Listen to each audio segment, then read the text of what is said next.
오늘 말씀은 두 번째 인구 조사에 대한 말씀입니다. 이스라엘 백성들이 출애굽해서 시내 광야에서 처음에 한번 인원수를 조사하죠.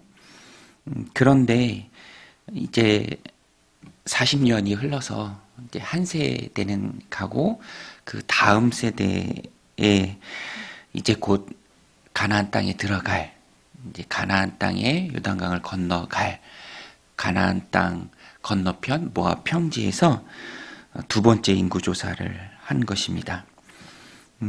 시차로 보면 40년의 시간이 있죠. 그런데 오늘 함께 다 읽지는 않았는데 지파별로 인구 조사를 다 하고 이제 결과가 51절입니다. 근데 51절에 보면은 첫 인구 조사 때와 비교할 때 큰 차이가 없어요. 첫 인구 조사가 60만 3,550명이고요. 두 번째 인구 조사 때가 60만 1,730명입니다. 그래서 이 말씀을 우리가 받을 때 우리에게 주는 귀한 메시지가 하나님께서 광야 여정 가운데 이스라엘 백성을, 당신의 백성을 여정 가운데 돌보셨고요.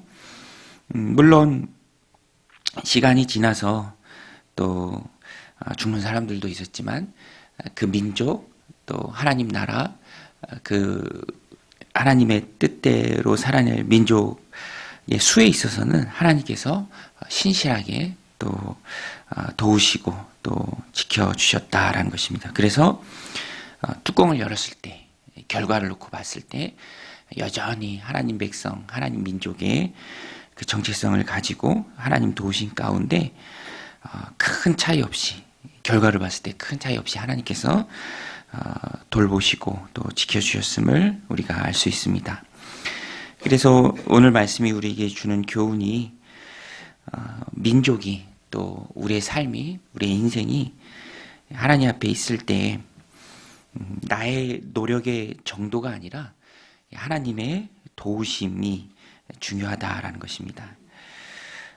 결과를 이룰 때 그것을 내 노력의 정도에 달린 것이 아니라 그 인생의, 그 민족의, 그 나라의, 그 가정의, 그 공동체에 하나님의 도우심이 있느냐 없느냐. 이스라엘 백성들은 광야 여정 40년 가운데 그들을 붙드신 신실하신 하나님의 도우심이 분명히 있었다라는 것입니다. 그래서 결과를 놓고 봤을 때 12지파 모두에게 있어서 첫 인구조사 때와 크게 다르지 않은, 거의 변동이 없는 그런 신실한 하나님의 도우심의 손길을 이스라엘 민족을 통해서 우리가 알 수 있습니다. 내 노력의 정도가 아닙니다. 하나님의 도우심이 있느냐 없느냐, 거기에 달린 것이고요. 그래서 빌립보서의 말씀처럼, 바울이 고백하는 것처럼 내게 능력 주시는 분이 하나님이시라면, 내게 능력 주시는 분이 하나님이시라면 우리는 그 하나님 안에서 모든 것을 감당할 수 있다, 해낼 수 있다라는 것입니다. 그래서 신명기 29장 5절에도 모세가 그렇게 고백합니다. 주께서 40년 동안 너희를 광야에서 인도하게 하셨거니와 너희 몸이 낡아지지 아니하였고 너희 발의 신이 헤어지지 아니하였느니라. 하나님께서 신실하게 붙들어 주셨기 때문에 그 광야의 40년을 이스라엘 민족이 보낼 수 있었다라는 것입니다. 오늘 우리가 살아가는 이 세상이 어떤 면에서는 광야죠. 참 광야의 시기를 보낼 때가 참 많이 있습니다. 어려움도 만나고 또 추위도 있고 더위도 있고 또 먹을 것도 풍성하지 않고 또 육신의 고통도 있고 또 마음의 연약함도 있고 여러 가지로 광야를 지나고 있는 우리의 삶입니다.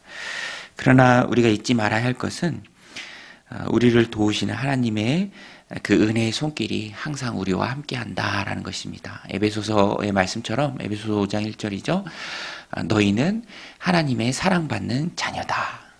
그냥 자녀가 아니라 사랑받는 하나님의 자녀다라는 것이죠.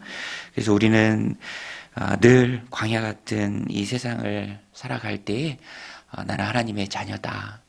우리가 하나님의 자녀면 우리의 아버지 되신, 우리의 부모 되신 하나님 어떤 분이십니까? 온 세상의 주관자시고 역사를 이끄시는 분이시고 온 세상을 말씀으로 통치하신 전능하신 하나님이시고 전지하지 하나님이시고 무소부재하신, 안 계신 곳이 없는, 그리고 세상 역사를 주관하시는 온 세상의 주인이 바로 하나님이시죠. 그리고 그 하나님은 나를 자녀 삼아 주신, 나를 너무너무 사랑하시는 우리의 아버지이십니다. 주권적으로 세상을 이끌어 가시는 분이시고요. 당신의 뜻대로 이루시기에 언제든지 우리의 삶에 개입하셔서 우리를 지켜주시고 보호해주시는, 마치 이스라엘 백성이 40년 광야 생활을 하지만 그 몸의 옷이 헤어지지 않고 신이 헤어지지 않도록 지켜주신 그 하나님이십니다. 광야에서도 먹이고 입히시는 그 하나님이시죠. 광야 같은 세상 가운데 우리의 삶을 도우시고 신실하게 지켜주시는 하나님을 찬양합니다. 그 하나님 우리의 삶의 주인이 되어주십니다. 그래서 오늘 말씀 우리가 받을 때 결과를 놓고 보면, 항상 언제든지 뚜껑을 열고 보면 하나님이 우리를 도우시는 그 신실하심을 우리가 볼 수 있다라는 것입니다. 사랑받는 하나님의 자녀를 지키시고 또 보호하시는 그 하나님을 오늘도 우리가 느끼고 또 깨닫고 또 깊이 체험하고, 그래서 우리의 삶을 헤아려 볼 때 선명한 하나님의 도우심을, 하나님이 내 삶을 이렇게 도우셨구나, 지금도 도우고 계시고 또 앞으로도 도우실 것이다 라는 그 흔들리지 않는 믿음으로 광야 같은 시기를 이기고 나아가는 그런 믿음의 백성들이 다 되시기를 주님의 이름으로 간절히 축원드립니다. 우리 같이 오늘 말씀 붙들고 기도할 때 하나님 힘 주시고 능력 주셔서 우리가 광야 생활 가운데 우리를 신실하게 지키시고 도우시는 그 하나님을 늘 체험하게 하여 주옵소서.